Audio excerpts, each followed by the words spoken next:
ವೀಕ್ಷಕರಿಗೆಲ್ಲ ನಮಸ್ಕಾರ.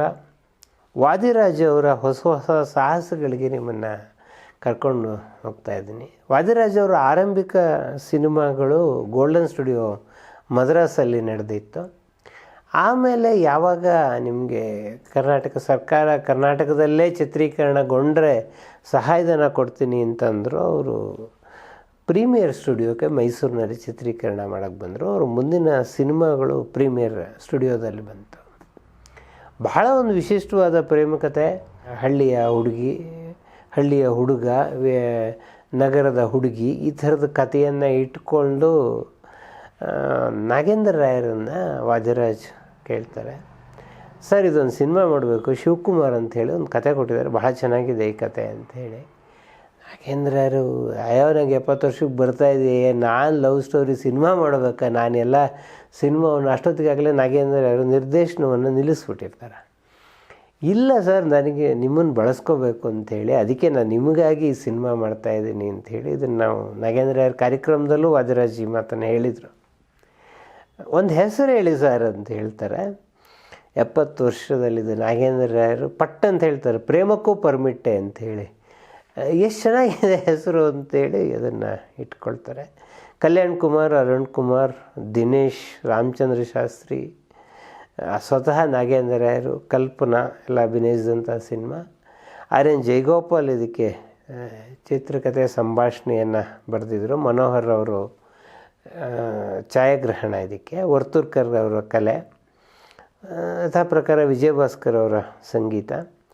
ಇದರಲ್ಲಿ ಒಂದು ವಿಶಿಷ್ಟವಾದ ಹಾಡಿದೆ, ಕೆಂಪು ರೋಜಾ ಮೊಗದವಳೆ, ಕೆಂಡ ಸಂಪಿಗೆ ಮುಡಿದವಳೆ ಅಂತ ಹೇಳಿ. ಅದನ್ನು ಆ ಕಾಲದಲ್ಲೇ ಓ ಡಿಯರ್, ಮೈ ಡಿಯರ್ ಈ ಥರದ ಇಂಗ್ಲೀಷ್ ಪದಗಳನ್ನು ಬೆರಕೆ ಮಾಡಿ ಜಯಗೋಪಾಲ್ ಸಾಹಿತ್ಯ ಬರೆದಿದ್ರು. ಇದಕ್ಕೆ ಕಲ್ಪನಾ ಕೇಳಿದ್ರಂತೆ ಈ ಹಾಡಾದಮೇಲೆ, ಇದಕ್ಕೊಂದು ಉತ್ತರ ಬರೀಬೇಕಲ್ಲ, ಇದಕ್ಕೆ ನಾವು ಬರೀ ರೇಗಿಸ್ಕೊಳ್ಳೋದಷ್ಟೇ, ನಾವು ವಾಪಸ್ ಉತ್ತರ ಕೊಡೋಂಗಿಲ್ವಾ ಅಂಥೇಳಿ ಜಯಗೋಪಾಲ್ ಅದಕ್ಕೊಂದು ಹಾಡು ಬರೆದಿದ್ದಾರೆ. ಎಚ್ಚರವಿರಬೇಕು ಮೈಯಲ್ಲಿ ಎಚ್ಚರವಿರಬೇಕು, ಕನ್ನಡ ಕನ್ನೆಯ ಕೆಣಕುವ ಮುನ್ನ ಕೆಚ್ಚದೆ ಇರಬೇಕು ಅಂಥೇಳಿ. ಅದೊಂಥರ ಬಹಳ ವಿಶಿಷ್ಟವಾದಂಥ ಹಾಡೋದು. ಪ್ರೇಮಿಸೋಣ ಬಾ ಅಂತ ಒಂದು ಹಾಡಿದೆ ಈ ಸಿನಿಮಾದಲ್ಲಿ. ಉಸಿರೇ ಒಡಲ ತೊಡೆಯುವೆ ಅಂಥೇಳಿ ಜಯಗೋಪಾಲ್ ಬರೆದ ಒಂದು ಕವನ. ಅದು 14 ವರ್ಷ ಆಗಿತ್ತು ಈ ಸಿನಿಮಾ ಬರುವ ಸಂದರ್ಭದಲ್ಲಿ ಆ ಕವನವನ್ನು ಬರೆದು ಆ ಹಾಡನ್ನು ತುಂಬ ಸೊಗಸಾಗಿ ಈ ಸಿನಿಮಾದಲ್ಲಿ ಬಳಸ್ಕೊಂಡಿದ್ದಾರೆ. ಮುಗುಳು ನಗೆಯ ಮಲ್ಲಿಗೆ ಇದರಲ್ಲಿ ಇನ್ನೊಂದು ಬಹಳ ವಿಶಿಷ್ಟವಾದ ಹಾಡಿದು. ಕಲ್ಯಾಣ್ ಕುಮಾರ್ ಮತ್ತು ಕಲ್ಪನಾ ಪೈರ್ ಬಿಳಿ ಮೋಡದ ಮೂಲಕ ಬಹಳ ಪ್ರಸಿದ್ಧವಾದಂಥ ಕಾಲ ಅದು. ಪ್ರೇಮಕ್ಕೂ ಪರ್ಮಿಟ್ಟೆ ವಾಸ್ತವವಾಗಿ ವಾದಿರಾಜ್ ಅವ್ರಿಗೆ ಬಹಳ ಇಷ್ಟವಾದ ಸಿನಿಮಾ. ಅವರು ಯಾವಾಗಲೂ ಹೇಳೋರು, ಈ ಸಿನಿಮಾ ನಾವು ಅಂದ್ಕೊಂಡಷ್ಟು ಓಡಲಿಲ್ಲ, ಇದು ಒಂಥರ ಡಿಫ್ರೆಂಟ್ ಲವ್ ಸ್ಟೋರಿ ನಾನು ಟ್ರೈ ಮಾಡಿದ್ದೆ ಅಂಥೇಳಿ. ಇದಾದ ಮೇಲೆ ಒಂದು ಬಹಳ ವಿಶಿಷ್ಟವಾದ ಸಿನಿಮಾವನ್ನು ವಾದಿರಾಜ್ ಮಾಡ್ತಾರೆ. ಅದು ನಮ್ಮ ಮಕ್ಕಳು ಅಂಥೇಳಿ. ನಾವು ಎಲ್ಲ ಕಾಲೇಜ್ಗೆ 1ನೇ ಕ್ಲಾಸ್ 2ನೇ ಕ್ಲಾಸಲ್ಲಿ ಓದುವಾಗ ನಮಗೆ ಪ್ರತಿ ಶನಿವಾರದ ಪ್ರಾರ್ಥನೆ ನಿಮ್ಮೊಲುಮೆ ನಮಗಿರಲಿ ತಂದೆ ಅಂಥೇಳಿ ಆರ್.ಎನ್. ಜಯಗೋಪಾಲ್ ಬರೆದಿರುವ ಅತ್ಯಂತ ಶ್ರೇಷ್ಠವಾದ ಸಾಹಿತ್ಯ ಮತ್ತು ಅಷ್ಟೇ ಸೊಗಸಾಗಿ ವಿಜಯಭಾಸ್ಕರ್ ಸಂಗೀತವನ್ನು ನೀಡಿದಂಥ ಹಾಡಿತು. ಇದರಲ್ಲಿ ಎಡಕಲ್ಗುಡ್ಡು ಚಂದ್ರಶೇಖರ್ ಅಂತ ಮುಂದೆ ಬಹಳ ಪ್ರಸಿದ್ಧವಾದ ಚಂದ್ರಶೇಖರ್ ಬಾಲ ನಟನಾಗಿ ಮಾಡಿದರು. ಚಂದ್ರಶೇಖರ್, ನಾಗರಾಜ್, ಅಮರ್ನಾಥ್, ಸರೋಜಾ ಈ ಥರದವರು ಈ ಸಿನಿಮಾದಲ್ಲಿ ಬಾಲ ಪಾತ್ರದಲ್ಲಿ ಮಾಡಿದರು. ವಾದಿರಾಜನ ನೀವೊಂದು ಪಾತ್ರ ಮಾಡಿ ಅಂಥೇಳಿ. ವಾದಿರಾಜ್ ಎಲ್ಲ ಮಕ್ಕಳು ಮಾಡಿದ್ದಾರೆ, ನನಗಾಗಲೇ 38 ವರ್ಷ ಆಗೋಗಿದೆ, ನನ್ನನ್ನು ಮಾಡಿ ಅಂತ ಹೇಳ್ತಿರಲ್ಲ, ಏನೋ ಒಂದು ನಮಗೆ ಬೇಕಾಗಿದೆ ಈ ಸಿನಿಮಾಕ್ಕೆ ಅಂಥೇಳಿ ಆರ್ ನಾಗೇಂದ್ರ ರಾವ್ ಬಹಳ ಪ್ರಯತ್ನಪೂರ್ವಕವಾಗಿ ಈ ಸಿನಿಮಾದಲ್ಲಿ ವಾದಿರಾಜ್ ಹತ್ರ ಒಂದು ಪಾತ್ರ ಮಾಡಿಸ್ತಾರೆ. ನೀವು ಆ ಸಿನಿಮಾ ನೋಡಿದರೆ ವಾದಿರಾಜ್ ತುಂಬ ಸೊಗಸಾಗಿ ಕೂಡ ಪಾತ್ರ ಮಾಡಿದ್ದಾರೆ ಆ ಪಾತ್ರವನ್ನು.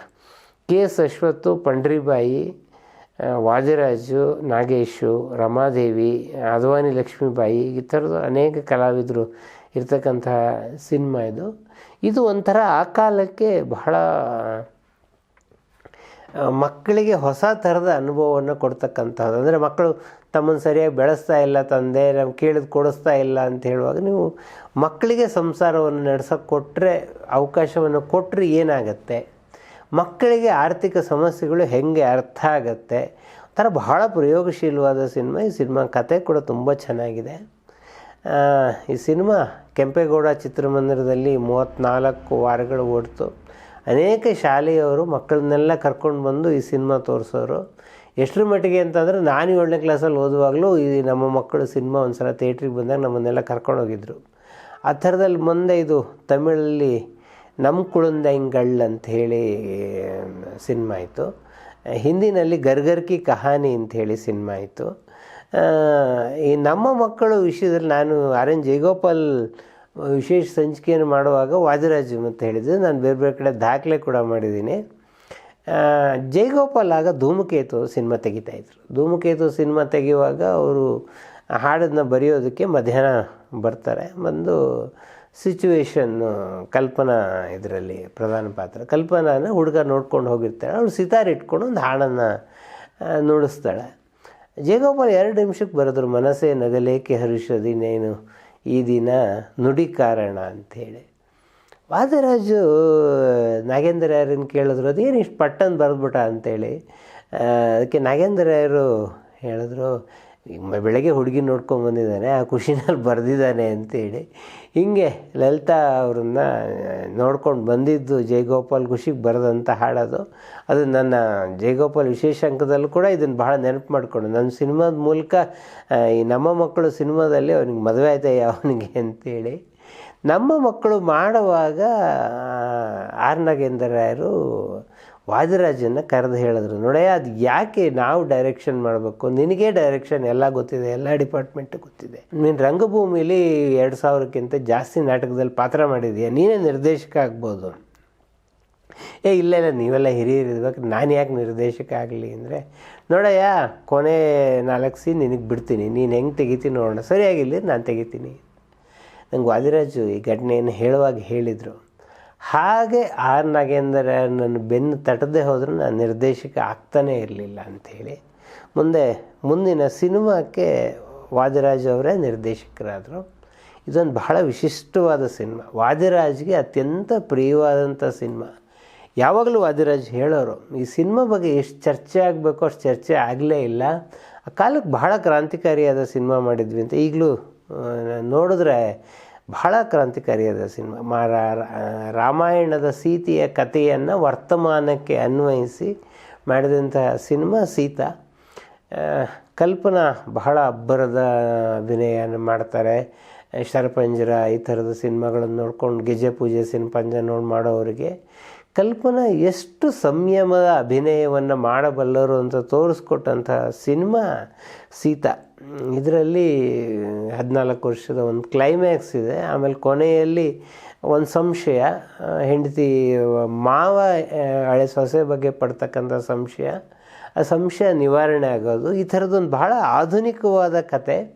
ಹಂದರ ಅದಕ್ಕೆ ಮೂಲತಃ ರಾಮಾಯಣದ ಹಂದರ. ಇದನ್ನು ಇಟ್ಕೊಂಡು ಬಹಳ ಸೊಗಸಾದ ಸಿನಿಮಾವನ್ನು ಮಾಡಿದ್ರು. ಗಂಗಾಧರು, ರಮೇಶು, ಕಲ್ಪನಾ, ಅಶ್ವತ್ತು, ಶ್ರೀನಾಥ್, ಶ್ರೀಲಲಿತಾ ಮುಂತಾದವರು ಈ ಸಿನಿಮಾದಲ್ಲಿ ಬಹಳ ಮುಖ್ಯವಾದ ಪಾತ್ರವನ್ನು ಮಾಡಿದರು. ಈ ಸಿನಿಮಾದಲ್ಲಿ ಬಹುಶಃ ಯಾರು ಮೈಸೂರಿನ KRSಗೆ ಹೋದವರು ತಕ್ಷಣ ನೆನಪು ಮಾಡಿಕೊಡೋ ಹಾಡು ಬರೆದೆ ನೀನು ನಿನ್ನ ಹೆಸರ ನನ್ನ ಬಾಳ ಪುಟದಲ್ಲಿ ಅಂಥೇಳಿ. ಈ ಬರೆದೆ ನೀನು ನಿನ್ನ ಹೆಸರ ನನ್ನ ಬಾಳ ಪುಟದಲ್ಲಿ ಸೋಲಾಗಿ ಪ್ಯಾಥೋ ಆಗಿ ಕೂಡ ವಿಜಯ ಭಾಸ್ಕರ್ ಮಾಡಿದ್ದಾರೆ. ಎರಡೂ ಬಹಳ ವಿಭಿನ್ನವಾದ ಪ್ರಯೋಗಗಳು. ಸೋಲೋವನ್ನು ಜಾನಕಿ ಹಾಡಿದರೆ, ಪ್ಯಾಥೋವನ್ನು PB ಶ್ರೀನಿವಾಸ್ ಹಾಡಿದ್ದಾರೆ. ಅಂದು ನನ್ನ ಮುಳುಗಿಸಿದೆ ನಿನ್ನ ಮಾತ ಹೊನಲಲ್ಲಿ ಅಂತ ತುಂಬ ಸೊಗಸಾದ ಸಾಹಿತ್ಯವನ್ನು ಆರ್ ಎನ್ ಜಯಗೋಪಾಲ್ ಬಹಳ ಭಿನ್ನವಾಗಿ ಬರೆದಿದ್ದಾರೆ. ಈ ಸಿನಿಮಾದ ಇನ್ನೊಂದು ಹಾಡು ಪ್ರತಿ ಮದುವೆ ಮನೆಯಲ್ಲೂ ಬಹಳ ದಿನ ಕೇಳಿ ಬರ್ತಕ್ಕಂತಹದ್ದು, ಶುಭಾಶಯ ಮದುಮಗನಿಗೂ ಮದುವೆ ಈ ಬಂದ ಅನುರಾಗದ ಅನುಬಂಧ 7 ಜನ್ಮದಲ್ಲೂ ತೀರದ ಸಂಬಂಧ ಅಂತ. ಈ ಹಾಡನ್ನು ಅನೇಕ ಮದುವೆ ಮನೆಗಳಲ್ಲಿ ಮತ್ತು ಆ ರೀತಿಯಲ್ಲಿ ಪಿಯಾನೋ ಬರೆಸ್ಕೊಂಡು ಹಾಡ್ತಕ್ಕಂತಹ ಇದರಲ್ಲಿ ತುಂಬ ಕಡೆ ಇದನ್ನು ಬಳಕೆ ಆಗಿದೆ. ಈ ಚೆಲುವನ್ನು ಕಡೆದ ದೇವನಿಗೆ ಇನ್ನೊಂದು ಈ ಸಿನಿಮಾದ ಬಹಳ ವಿಶಿಷ್ಟವಾದಂಥ ಹಾಡು. ನನಗೂ ಬಹಳ ಸಲ ಅನಿಸಿದೆ, ವಾದಿರಾಜ್ ಅವರ ಆಸೆಯಂತೆ ಸೀತಾ ಇನ್ನೊಂದಿಷ್ಟು ಚರ್ಚೆ ಆಗಬೇಕಾಗಿದ್ದಂತಹ ಸಿನಿಮಾ ಅಂತೇಳಿ. ಇಂಡಿಯನ್ ಎಕ್ಸ್ಪ್ರೆಸ್ನಲ್ಲಿ ಪತ್ರಕರ್ತರಾದಂಥವರು ವೈದ್ಯನಾಥನ್ ಅವ್ರದ್ದೊಂದು ಕತೆ, ಏನು ಇಂಡಿಯನ್ ಡೈವರ್ಸ್ ಅಂತ ಹೇಳಿ ಒಂದು ಕತೆ ಇಂಡಿಯನ್ ಎಕ್ಸ್ಪ್ರೆಸ್ಸಲ್ಲಿ ಪ್ರಕಟ ಆಗಿತ್ತು. ಆರ್ ಎನ್ ಜಯಗೋಪಾಲಿಗೆ ಬಹಳ ಇಷ್ಟ ಆಗಿತ್ತು ಅದು. ಅದನ್ನು ವಾದಿರಾಜು ಅವರಿಗೆ ತೋರಿಸು, ನೋಡಿ ಕತೆ ಬಹಳ ಚೆನ್ನಾಗಿದೆ, ಡಿಫ್ರೆಂಟಾಗಿದೆ, ಅದನ್ನು ಯಾಕೆ ಸಿನಿಮಾ ಮಾಡಬಾರ್ದು ಅಂತ. ಅಷ್ಟೊತ್ತಿಗೆ ಜಯಗೋಪಾಲ್ ಧೂಮಕೇತು ಸಿನಿಮಾ ಮಾಡ್ತಾಯಿದ್ರು. ವಾದಿರಾಜ್ ಹೇಳಿದ್ರು, 2 ಸಿನಿಮಾ ನಿಮ್ಮ ಅಪ್ಪನ ಹತ್ರ ಮಾಡಿಸಿದ್ದೀನಪ್ಪ, ಈ ಸಿನಿಮಾ ನೀನೇ ಡೈರೆಕ್ಟ್ ಮಾಡೋದು, ನಾನೇ ಇದು ಮಾಡ್ತೀನಿ ಅಂತ ಹೇಳಿ ಜಯಗೋಪಾಲ್ ಬಹಳ ಹಿಂದೆ ಮುಂದೆ ನೋಡಿದ್ರು. ಇಲ್ಲ ಮಾಡೋಣ ಅಂತಂದರು. ಹೀಗೆ ಮೂಡಿ ಬಂದಂಥ ಸಿನಿಮಾ ನಾ ಮೆಚ್ಚಿದ ಹುಡುಗ. ಕಲ್ಪನಾ, KS ಅಶ್ವಥ್, ಲೀಲಾವತಿ, ರಮೇಶ್, ಶ್ರೀನಾಥ್, ವಾದಿರಾಜ್, ನಾಗೇಂದ್ರ ರಾಯರು ಈ ಥರದವ್ರು ಬಹಳ ಮುಖ್ಯವಾದ ಪಾತ್ರದಲ್ಲಿದ್ದರು. ಇದರಲ್ಲಿ ಅಪ್ಪ ಅಮ್ಮನ ಜಗಳ, ನಾನು ಹೇಳ್ದವಳನ್ನ ಮಗಳನ್ನು ನಾನು ಹೇಳ್ದವನಿಗೆ ಮದುವೆ ಮಾಡಿಕೊಡ್ಬೇಕು ಅಂತ ತಾಯಿ ಮತ್ತು ತಂದೆ ಇಬ್ಬರು ಜಗಳ ಆಡೋದು, ಆ ಮೂಲಕ ಅವ್ರ ಮಾಡುವಂಥ ಮನಸ್ತಾಪ. ಲೀಲಾವತಿ ಮತ್ತು ಜಯಗೋಪಾಲ್ ಯಾವಾಗಲೂ ಹೇಳೋರು, ಬಹಳ ಪೈಪೋಟಿ ಅಭಿನಯವನ್ನು ಮಾಡಿದ್ರು. ಅವ್ರಿಗೊಂದು ಪಂಚಿಂಗ್ ಡೈಲಾಗ್ ಕೊಟ್ಟಿದ್ರೆ ನನಗೆ ಯಾಕೆ ಕೊಟ್ಟಿಲ್ಲ ಪಂಚಿಂಗ್ ಡೈಲಾಗು ಅಂತ ಕೇಳೋರು. ಇದರಲ್ಲಿ ಒಂದು ಗಂಡನ ಕಾಲು ತೊಳೆದು ಪೂಜೆ ಮಾಡೋದಿದೆ. ಅದಕ್ಕೆ ಲೀಲಾವತಿ ಅವರಿಗೆ ಅದು ಅಶ್ವಥ್ ಅವರು ಅವ್ರ ಹೆಂಡ್ತಿನ ಕರ್ಕೊಂಬಂದು ಸೆಟ್ಟಲ್ಲಿ ಹೇಗೆ ಮಾಡಬೇಕು ಗಂಡನ ಕಾಲು ತೊಳೆದು ಭೀಮನಮಾಸೆ ಪೂಜೆಯನ್ನು ಅಂತ ಹೇಳಿಕೊಟ್ಟಿದ್ರು. ಬಹಳ ವಿಭಿನ್ನವಾಗಿ ಮೂಡಿಬಂತು ಸಿನಿಮಾದಲ್ಲಿ. ಆಗ ಏ ಪ್ರೇಮ ಪತ್ರ ಪಡ್ಕರ್ ಹಾಡು ಇಡೀ ಭಾರತವನ್ನು ಆಳ್ತಾ ಇತ್ತು. ಅಂಥದ್ದೇ ಒಂದು ಹಾಡನ್ನು ಜಯಗೋಪಾಲ್ ಇದರಲ್ಲಿ ಪ್ರಯೋಗ ಮಾಡಿದ್ರು. ನಾ ಮೆಚ್ಚಿದ ಹುಡುಗನಿಗೆ ಕಾಣಿಕೆ ತಂದಿರುವೆ ಅಂತ. ಎಷ್ಟು ಜನಕ್ಕೆ ತುಂಬ ಸೊಗಸಾಗಿ ಹೇಳಿದ್ದಾರೆ. ಒಂದು ಜಯಗೋಪಾಲ್ ಜೊತೆಗೆ ನಾನು ಯಾವಾಗಲೂ ಈ ಹಾಡಿನ ಬಗ್ಗೆ ಜಗಳ ಆಡೋದಿತ್ತು. ಪದಗಳು ತುಂಬಿದ ಕವನವಿದಲ್ಲ, ಹೃದಯವೇ ಅಡಗಿದೆ ಅದಲಿ ಅಂತ. ಅದಲಿ ಅಂತಲೇ ಇದೆ ಮೂಲತಃ. ಜಾನಕಿನೂ ಹಾಗೆ ಹೇಳಿದ್ದಾರೆ. ಅದು ಏನು ಸರ್ ಅದು ಅದಲಿ ಅಂತ, ಅಲ್ಲಿ ಅಂತ ಮಾಡ್ಬೋದಾಗಿತ್ತಲ್ಲ ಅಂತ. ಜಯಗೋಪಾಲ್ ಹೇಳಿದ್ರು, ಅದಲಿ ಇಂತ ಒಂದು ಪದ ಇದೆಯೇ ಕನ್ನಡದಲ್ಲಿ, ಅದು ಬೇಂದ್ರೆ ಪದ್ಯದಲ್ಲಿದೆ ಅಂತ ನಂಗೆ ತೋರಿಸೋರು. ಸೊ ಅದು ಯಾವ ಕಾರಣಕ್ಕಾದ್ರೂ ಬಂದಿರ್ಬೋದು, ಬಟ್ ಕೇಳುವಾಗ ನಂಗೆ ಅದು ಎಲ್ಲೋ ಒಂಥರ ಅದಲಿ ಅನ್ನೋದು ಬೇರೆ ಥರ ಕೇಳಿಸೋದು ಆ ಪದ. ಆಗ ವಿಧಾನಸೌಧದಲ್ಲಿ ಲೈಟಿಂಗನ್ನು ಹೊಸದಾಗಿ ಆರಂಭಿಸಿದ್ರು. ವಿಧಾನಸೌಧನೇ ದೊಡ್ಡ ಆಕರ್ಷಣೆ ಆ ಕಾಲದಲ್ಲಿ, 72ನೇ ಇಸವಿ ಸಿನಿಮಾ ಬಂದಾಗ. ಆಗ ಆ ಲೈಟಿಂಗ್ನಲ್ಲಿ ಒಂದು ಹಾಡನ್ನು ಶೂಟಿಂಗ್ ಮಾಡಬೇಕು ಅಂತ ಹೇಳಿ ಬರೆದಂಥ ಹಾಡು ಬೆಳದಿಂಗಳಿನ ನೊರೆ ಹಾಲು ಕೊಡದಲ್ಲಿ ತುಂಬಿ ಬಂದವಳೆ ಅಂತ ಹೇಳಿ. ಇದು ಆ್ಯಕ್ಚುಲಿ ಒಂದು ಕೀಟ್ಸ್ನ ಒಂದು ಇಂಗ್ಲೀಷ್ ಪದ್ಯ ಇದೆ, moonlight on the Westminster Bridge ಅಂತ ಹೇಳಿ. ಅದನ್ನು ಜಯಗೋಪಾಲ್ ಅವರು ತುಂಬ ಸೊಗಸಾಗಿ ಕನ್ನಡಕ್ಕೆ ತೊಗೊಂಡು ಬಂದಂತಹ ಪ್ರಯೋಗ. ನಾವು ಆ್ಯಕ್ಚುಲಿ ಇಂಗ್ಲೀಷ್ ಕವಿತೆಗಳನ್ನು ಅನುವಾದ ಮಾಡಿದ್ದನ್ನೆಲ್ಲ ಕೇಳಿರ್ತೀವಿ, ಚಿತ್ರಗೀತೆ ಮಾಡಿದ್ದು ಬಹಳ ಅಪರೂಪದ ಪ್ರಯೋಗ ಇದು. ಮತ್ತು RN ಜಯಗೋಪಾಲ್ ಬಗ್ಗೆ ಅದನ್ನು ನಾನು ಬರೆದಿದ್ದೀನಿ ಕೂಡ. ಇಂಗ್ಲೀಷ್ ರೊಮ್ಯಾಂಟಿಕ್ ಪೋಯಿಟ್ರಿಯನ್ನು ಕನ್ನಡ ಚಿತ್ರಗೀತೆಗಳಿಗೆ ಅಳವಡಿಸಿದವರು ಯಾರು ಇದ್ದರು, ಅದು RN ಜಯಗೋಪಾಲ್. ಅದು ಈ ಸಂದರ್ಭದಲ್ಲಿ ಆ ಸಂದರ್ಭದಲ್ಲಿ BS ಗರುಡಾಚಾರ್ಯ ಅವರು ಪೊಲೀಸ್ ಕಮಿಷನರ್ ಆಗಿದ್ದರು. ಅವರು ವಿಧಾನಸೌಧದವರಿಗೆ ಒಂದು 100 ಚೇರ್ಗಳನ್ನು ಹಾಕ್ಬಿಟ್ಟು ಜನ ಈ ಸಿನಿಮಾ ಶೂಟಿಂಗನ್ನು ಬೆಳದಿಂಗಳಿನ ನೊರೆ ಹಾಲು ಹಾಡನ್ನು ಶೂಟಿಂಗ್ ನೋಡೋದಕ್ಕೆ ವ್ಯವಸ್ಥೆ ಮಾಡಿದರು. ಶ್ರೀನಾಥ್ ಮತ್ತು ಕಲ್ಪನಾ ಈ ಹಾಡಲ್ಲಿ ಅಭಿನಯಿಸಿದರು. ಚೆಲುವೆ ಓ ಚೆಲುವೆ ಇದರಲ್ಲಿ ಇನ್ನೊಂದು, ಅಪ್ಪ ಅಮ್ಮ ಜಗಳದಲ್ಲಿ ಕೂಸು ಬಡವಾಯಿತು ಅಂತ ಹೇಳಿ ಇದೊಂದು ಬಹಳ ಇಂಟ್ರೆಸ್ಟಿಂಗ್ ಸಾಂಗ್ ಇದೆ. ಈ ಸಂದರ್ಭದಲ್ಲಿ ನಾಗೇಂದ್ರ ರಾಯರಿಗೆ 70ನೇ ವರ್ಷದ ಹುಟ್ಟುಹಬ್ಬದ ಕಾರ್ಯಕ್ರಮಗಳು ನಡೀತಾ ಇತ್ತು. ಆ ಸಂದರ್ಭದಲ್ಲಿ ಒಂದು ಹಾಡು ಜಯಗೋಪಾಲ್ ಬರೆದಿದ್ದು, ಮಂಗಳದ ಐಸು ದಿನ ಮಧುರವಾಗಲಿ ಅಂತ. ಅದನ್ನು ಈ ಸಿನಿಮಾದಲ್ಲಿ ಕೂಡ ಬಳಸ್ಕೊಂಡ್ರು. ನಾವು RN ಜಯಗೋಪಾಲ್ ಕಾರ್ಯಕ್ರಮವನ್ನು ಮಾಡಿದಾಗ ಜಾನಕಿ ಹಾಡನ್ನು ಆ ಕಾರಣಕ್ಕಾಗಿ R ನಾಗೇಂದ್ರ ರಾಯರ ನೆನಪಿಗಾಗಿ ಅಂತಲೇ ಈ ಹಾಡನ್ನು ವಿಶೇಷವಾಗಿ ಹಾಡಿದರು. ಸಿನಿಮಾ ಬಗ್ಗೆ ಒಂದು ಬಹಳ ವಿಶೇಷವಾದ ಸಂಗತಿ ಹೇಳಿ ಮುಗಿಸ್ಬೇಕು ಅಂತಂದರೆ, ನಮ್ಮ ಮಕ್ಕಳು ಸಿನಿಮಾಕ್ಕೆ ಶ್ರೇಷ್ಠ ಸಂಭಾಷಣೆಗಾಗಿ RN ಜಯಗೋಪಾಲ್ ಅವರಿಗೆ ರಾಜ್ಯ ಪ್ರಶಸ್ತಿ ಬಂತು. ಹಣ್ಣೆಲ್ಲ ಚಿಗುರಿದಾಗ ಸಿನಿಮಾದ ಅಭಿನಯಕ್ಕಾಗಿ ನಾಗೇಂದ್ರ ರಾಯರಿಗೆ ಶ್ರೇಷ್ಠ ನಟ ಪ್ರಶಸ್ತಿ ಬಂತು. ಅಪ್ಪ ಮಗ ಇಬ್ಬರು ಒಂದೇ ವೇದಿಕೆಯಲ್ಲಿ ಪ್ರಶಸ್ತಿಯನ್ನು ಸ್ವೀಕರಿಸಿದಂಥ ಬಹಳ ವಿಭಿನ್ನವಾದ ಸಂದರ್ಭ ಅದು. ಜಯಗೋಪಾಲ್ ಅವರ ಹೆಂಡತಿ ಲಲಿತಾ ಯಾವಾಗಲೂ ನೆನಪು ಮಾಡ್ಕೊಳ್ಳೋರು. ವೇದಿಕೆಯಿಂದ ಬಂದಮೇಲೆ, ನೋಡಮ್ಮ ನಿಮ್ಮ ಮಾವನಿಗೆ ಬಂದಿರೋ ಗೋಲ್ಡ್ ಮೆಡ್ಲು ಅಂತ ತೋರಿಸಿದ್ರು ನಮ್ಮ ಮಾವ ಅಂಥೇಳಿ. ಹೀಗೆ ವಾದಿರಾಜ್ ಅವರು ಬಹಳ ವಿಭಿನ್ನವಾಗಿ ನಿರ್ಮಿಸಿದಂಥ ಸಿನಿಮಾ ನಾ ಮೆಚ್ಚಿದ ಹುಡುಗ. ಸೊ ಮುಂದಿನ ಸಂಚಿಕೆಯಲ್ಲಿ ಅವರ ಇನ್ನೊಂದಿಷ್ಟು ಸಾಹಸಗಳ ಬಗ್ಗೆ ಮಾತಾಡ್ತಾ ಹೋಗ್ತೀನಿ.